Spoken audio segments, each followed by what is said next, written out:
미래의 운송수단이라며 수조 원을 쏟아부었던 산업이 불과 몇 년 만에 141%라는 경이로운 성장률에서 단 4%로 곤도박질 치는 걸 지켜보는 기분이 어떨까요? 만약 지금 청취자 여러분의 포트폴리오에 2차 전지 주식이 담겨 있다면 이 숫자를 보고 아마 등골이 서늘해지셨을 겁니다. 네, 사실 주식시장에서 가장 무서운 게 그 과거의 영광이나 익숙한 서사에 갇히는 거잖아요. 어제 하루 동안 쏟아져 나온 수십 장의 국내 주요 증권사 리서치 보고서 전체를 쫙 훑어보면서 제가 가장 강하게 느낀 점도 바로 그거였습니다. 아, 시장의 룰이 완전히 바뀌고 있다는 거군요. 맞아요. 시장을 움직이는 체질 자체가 우리가 알던 것과는 완전히 다르게 바뀌고 있다는 거죠. 네, 그래서 오늘 저희 심층 분석 시간에서는 어제자 증권사 리서치 전체를 아우르는 핵심 흐름을 딱 뽑아보려고 합니다. 방대한 자료지만 장황한 서론이나 곁가지 대화는 가감히 덜어내고요. 바로 본론으로 들어가서 2026년 7월 주식시장을 관통하는 핵심 수치, 구체적인 기업명, 그리고 당장 체크해야 할 주요 일정만 밀도 있게 파고들어 보겠습니다. 좋습니다. 결국 제일 중요한 건 그래서 내 돈을 어디에 둬야 하는가 이거잖아요. 지금 당장 시장의 판도를 뒤흔들고 있는 가장 큰 거시적 변수부터 좀 보죠. 매크로 환경 말씀하시는 거죠. 네, 바로 매크로 장세와 기업들의 성적표인 실적 장세가 정면으로 교차하는 지점입니다.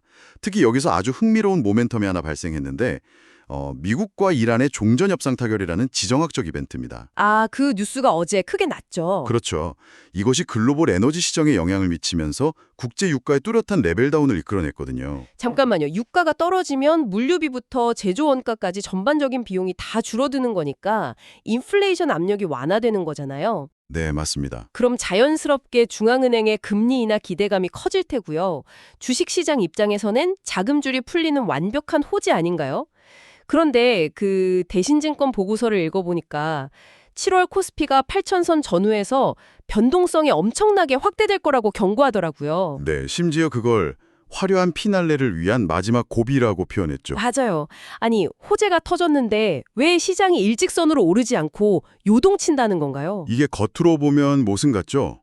호재면 그냥 쭉쭉 올라야 할 것 같으니까요.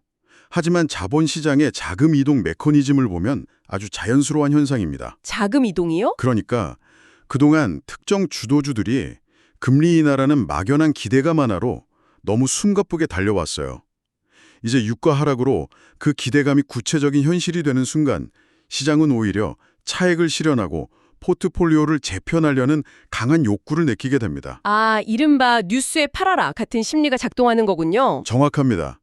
그 심리와 동시에 이미 밸류에이션이 너무 비싸진 주식에서 돈을 빼서 아직 저렴한 주식으로 옮겨가는 거대한 자금의 대이동, 즉 로테이션이 일어나는 구간인 거죠.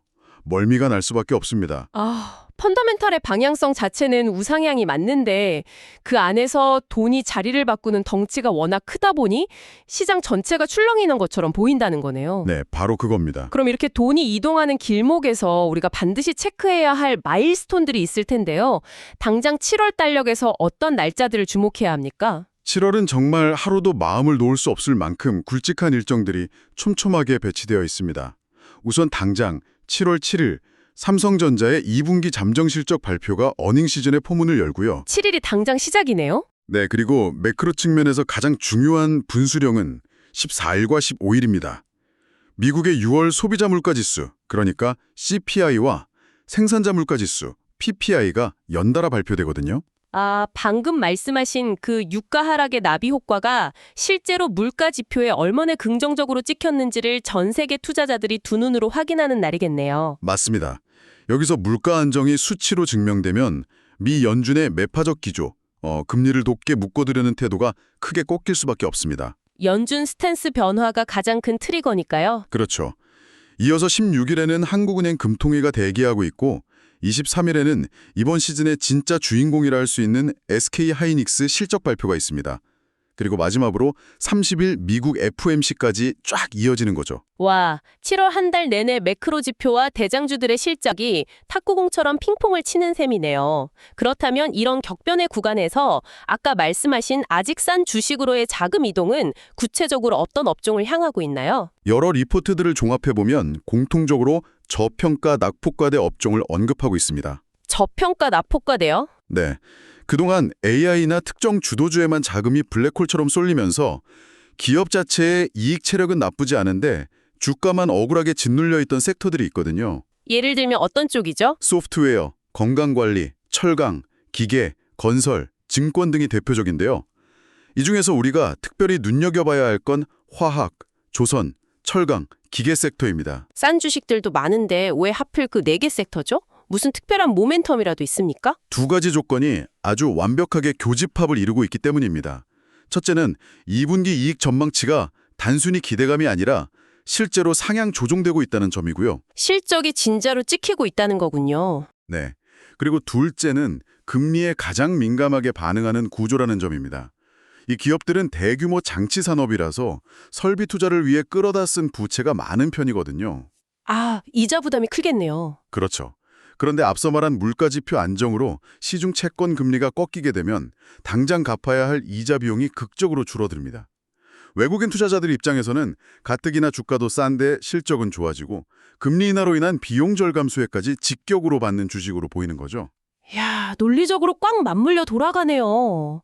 소외주들이 단기 트레이딩 관점에서 매력적인 반등 구간에 진입했다는 건 알겠습니다. 하지만 아무리 순환매가 돌아도 2020년 현재 시장을 지탱하는 절대적인 기둥은 누가 뭐래도 반도체잖아요. 그럼요. 반도체를 빼놓고는 시장을 얘기할 수 없죠. 매크로 훈풍을 가장 강하게 탈 수밖에 없는 메가 트렌드고요. 그런데 이 부분에서 최근 좀 찜찜한 노이즈들이 있었어요. 애플이 가격 인상의 원인을 메모리 업체들에게 전가하려 한다는 소문도 있었고, 일각에서는 AI 인프라 수요가 슬슬 정점을 찍고 내려오는 것 아니냐 하는 그런 우려도 분명히 존재했거든요. 네, 그런 얘기들이 돌긴 했죠. 그런데도 NH투자증권 리포트를 보니까 단호하게 반도체에 변한 건 없다며 압도적인 실적 레벨업을 예고하더라고요. 대체 숫자가 어느 정도길래 이렇게 확신을 갖는 건가요? 감정이나 시장의 얕은 루머가 개입할 틈이 없을 정도로 찍혀 나오는 숫자가 그 모든 우려를 완전히 압살하고 있기 때문입니다. 숫자가 압살한다고요? 네, SK하이닉스의 2분기 추정치를 한번 보시죠. 매출액 85조 3천억 원에 영업이익이 무려 66조 2천억 원으로 전망되고 있습니다. 잠깐만요. 영업이익이 66조 원이요? 제가 잘못 들은 건가요? 장는